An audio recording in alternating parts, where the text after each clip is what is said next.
to another edition of the Mark Kingston Show. And, Coach, we've had a lot happen since we last taped. The season has begun for the Bulls. You guys are 4-3 and then 1. An interesting kind of mark there on the record. A tie against Wagner, which is a little bit unusual, but in that situation, we know the Sunday travel. So let's talk about that game. Not a loss, but what was the mindset coming out of that tie? I mean, we had gone into that game saying, okay, we played really well on Friday, Saturday night, and so we wanted to come out and finish the weekend strong, finish with a series sweep. We were not able to do that. We had the tie.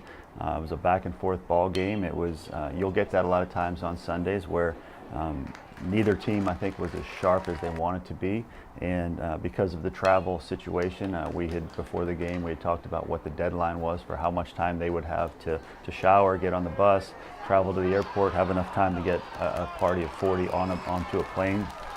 So we hit our deadline, and at that time it was a 4-4 game, so we were all stuck with it. A little disappointing for the coaches, players, fans, all, I'm sure, but unfortunately that's the way it works. Well, you mentioned maybe the focus and the teams not being as sharp. There were a lot of errors in that game. What maybe necessarily leads to that, the lack of focus or kind of a breakdown in a Sunday game or the back end of a series? Yeah, I wouldn't say it was a lack of focus. I thought our guys came out ready to go. It's just sometimes that happens in baseball. You play a lot of games over the course of a season. There's going to be days like that where you're just not very sharp.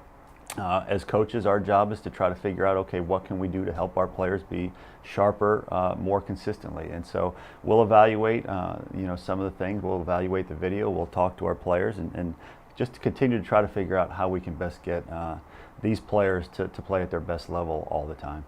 We are in the early part of the season, but in the past few games there have been a lot of errors. What have you talked about with these guys maybe when they're out there on the field? We're going to need more practice time. That's the bottom line. Now that we're into the season, when you play 4 games a week, you have 2 light practices a week. What I'm learning is that we're going to have to spend more time on those practice days really working on the fundamentals. We can't take anything for granted. We are a team right now that we need to really be working on the fundamentals a lot. If we take that for granted, then I think what you see is a little bit of a backslide. So practice today, practice tomorrow, we're going to really work on the fundamentals, because in the preseason when we were able to practice 3 hours a day and put a ton of work into our fundamentals, we were pretty sharp defensively. And so now that the season has started and we haven't been able to do that as much, I think we've taken a step back. That's up to coaches now to evaluate that, figure that out, and then make the necessary adjustments for our players. Well, let's talk about when you guys are at the plate. You guys have been very aggressive getting on base, steals leading to runs. We saw that in the Wagner series and again early this week against Florida Gulf Coast. Stolen bases leading to runs. I know you want to get out there and run. Is that a situational thing or just whenever maybe you get a guy on base? Well, a little bit of both. You want to be aggressive, but you don't want to be aggressive to the point where the percentages now go against you. We have 12 stolen bases so far this year, which is close to half of what we had last year. So I think we are trying to run as much as we can. By the same token, you don't want to run just to run and run into outs. You have to run at a certain percentage, 75-80% success rate on the bases for the stolen base to be effective. And so we're going to try to stay within that. But we also, when we have the chance, we're going to run. With the way our offense is set up, we need to try to get some extra bases along the way. And so we're going to try to be aggressive both in the stolen bases, hitting runs, and when base hits are put in play, trying to go first to third, trying to score on borderline balls to the outfield.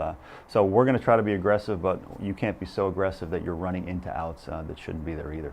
Because getting on base, stealing bases requires base runners. Does that require a different approach, maybe a more disciplined approach at the plate? Well, we like to talk about being selectively aggressive. We want to be aggressive, but once again, not to the point of being reckless. There's a big difference between aggressive and reckless. And so we want our players getting on base as much as possible. We don't want them to go up to the plate just looking for walks. We want walks to be a byproduct of a good approach. And if the pitcher's not going to give you your pitch throughout an at-bat, we need to take our walks. Our on-base percentage is not what it needs to be right now. It's lower than what I'd like to see. So we'll just continue to express what our approach needs to be. Look for your pitch. If you don't get it, take it. If you do get it, hop on it. So once again, a selectively aggressive approach. What should happen with that is when you get your pitch, you're hitting your extra base hits and getting on base a lot. And if not, your walk totals are going up. So that's our approach, and we'll always stick with that. One guy who seems to have bought into that well is Levi Borders. Reached base in every game this year. 6-game hit streak. Last year, he had some good power, but at times he seemed kind of boom or bust. Have you noticed a good approach from him at the plate? Yeah, most of the time. I think there's times like any young hitter, he sees how far he can hit the ball, and so there's some at-bats where he tries to hit it as far as he can.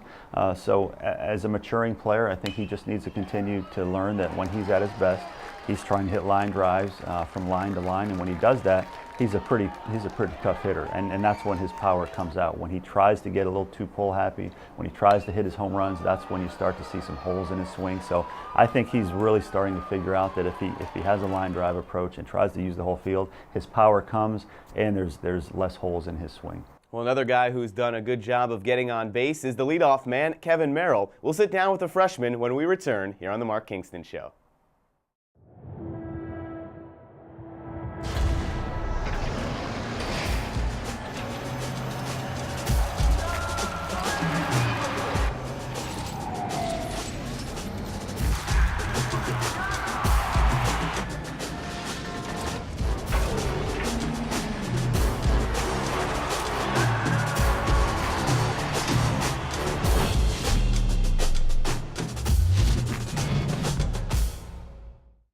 Once again, Tampa General Hospital is proud to be named the #1 hospital in Tampa Bay by U.S. News & World Report and recognized as one of America's best hospitals in 4 specialties: cardiology and heart surgery, nephrology, orthopedics, and urology.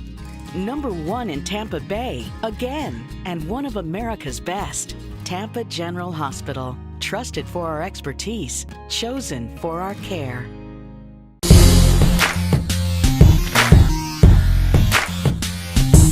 Welcome back to the Mark Kingston Show. Freshman Kevin Merrill is our guest. Kevin, thanks for joining us this morning here on the Mark Kingston Show. I want to talk to you about the early part of the season, and you have had a pretty cool opportunity. You've started every game this year as a freshman, but what's going through your mind when you run out there, out into left field, first game of the season? Well, first of all, I've just been so fortunate to have Coach Kingston just give me the opportunity to go out there and play. But it's been so much fun. I love playing baseball, and it's always been a dream of mine to play at this level. Were there any nerves in your mind when you went out there and you're playing in a major league spring training park and against a very good team? Were you nervous at all? I was nervous at the beginning, but once the game started, it was just another baseball game. So just going out there and doing whatever I can to help the team. So at the plate, you have been the leadoff man for a while now, ever since Game 3 of the season. What's the approach for you when you get up there? Because you're the first one up there for the team. Yeah, just see as many pitches as I can and get on base and score runs. That's my job, so that's what I try to do. Do you like having that, I don't know if it's pressure necessarily, but do you like having that on your shoulders that you're the first one up there and everyone kind of gets the tone from you? I enjoy leading off. I think it's good to have speed at the top of the order, and I've led off a lot of my baseball career, so yeah, I enjoy leading off. When you get on base, is it fun to kind of swipe those bags? You're 4 for 4 in stolen bases this year. What do you like when you get the opportunity to run and steal? No, it's definitely fun. God gave me a gift of speed, and I'm thankful for that. So. Do you kind of get that sense when you have those infield hits that maybe there's a little pressure on those fielders when you're sprinting down the bases? Yeah, I feel bad. I feel bad for them. You got to get rid of it quick, but I guess. We're early into the season and just 8 games in, but have you noticed a difference between high school baseball and college, or is it similar? It's definitely different. It's the game's a lot faster in college, obviously, but the talent's a lot better. But it's just baseball, so you just gotta go out there and have fun and just do whatever you can to help the team. How have your teammates helped you get adjusted and acclimated to starting, and then what college baseball has been like? Yeah, they've done a real good job of keeping me relaxed. There's not too much pressure on us. Just going out there and just doing everything you can, just having fun. And I think that's the main thing. If you can go out there and have fun, then that's the main thing. We're just a few games into the year, obviously, but you've already kind of been out and left for a little bit. You've been in the leadoff role. Because there's so much baseball left this season, what do you want to continue to work on and keep improving it? Yeah, probably my play in left field. Just getting used to it and continuing to get better out there and feeling more comfortable. And at the plate as well, just being more consistent with my approach. I think day in and day out, you play a lot more games in college than you do high school, so it's more of a grind, but I just want to work on my consistency day in and day out. So. Well, it's been a good start so far for freshman Kevin Merrill. He leads the team with 11 runs. When we come back, we'll talk with the head coach once again here on the Mark Kingston Show.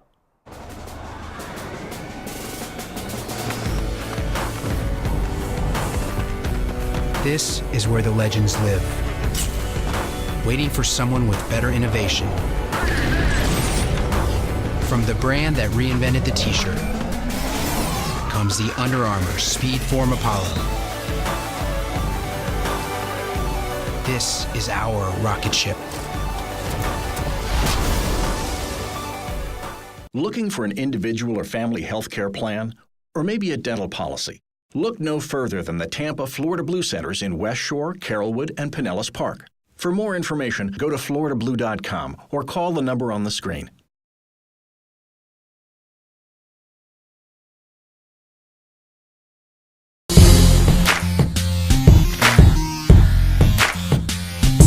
Well, Coach, we just sat down with Kevin Merrill. He's a freshman, but he's started every game this season. And you announced that before the season began. He would be your starting left fielder. What impressed you about him, and what made you know that that was going to be your starting left fielder? Well, this fall, Kevin was solid, not to the point where you said this guy has to start every day for us, but it was a learning process for him. The transition from high school to Division I baseball, that first fall, a lot of times is a little bit up and down. But this spring, from the day we started inter-squads this spring, he's just been outstanding. His swing has gotten more consistent. The ball jumps off his bat. And he has speed that's very rare throughout the country. And so you put all that together. He's a mature kid. He's been on the big stage. He's a Little League World Series hero at one point. I know he'll laugh about that. But he's a mature kid that works hard, and he brings a tool to the game that we don't have a ton of, and that's elite speed, and it allows us to try to be aggressive on the bases. So very happy with his progress. I think his best days are ahead of him because I know he wants to be a good player, and he's anxious to learn. So with him, I think that's a kid that can be one of the building blocks for our future as well. You moved him into the leadoff role 2 games into the season, so by game 3, he's been in that leadoff position. Scored a team best 11 runs. Is that exactly what you have to have out of a leadoff? No question. We started the year with him in the 2-hole. Thought, don't want to put a freshman in the first game of the year against Cal State Fullerton. Put that weight of leading off in that game on him. But by the 3rd game, you could tell he was very comfortable, loves to play, and the situations were not too big for him. So we thought this kid's going to be a leadoff hitter of the future potentially. So why not start that now? And he's handled it very, very well. Well, we've talked a lot about the offense and defense a little bit, but I've kind of neglected the pitching because the man who leads off that rotation is very solid. Jimmy Herget has come out and has had 3 very strong performances to start the year. What has he done well so far this season? I mean, he's just done what he does. He has a multitude of arm angles, very good stuff, can run his fastball up to 94 when he needs it.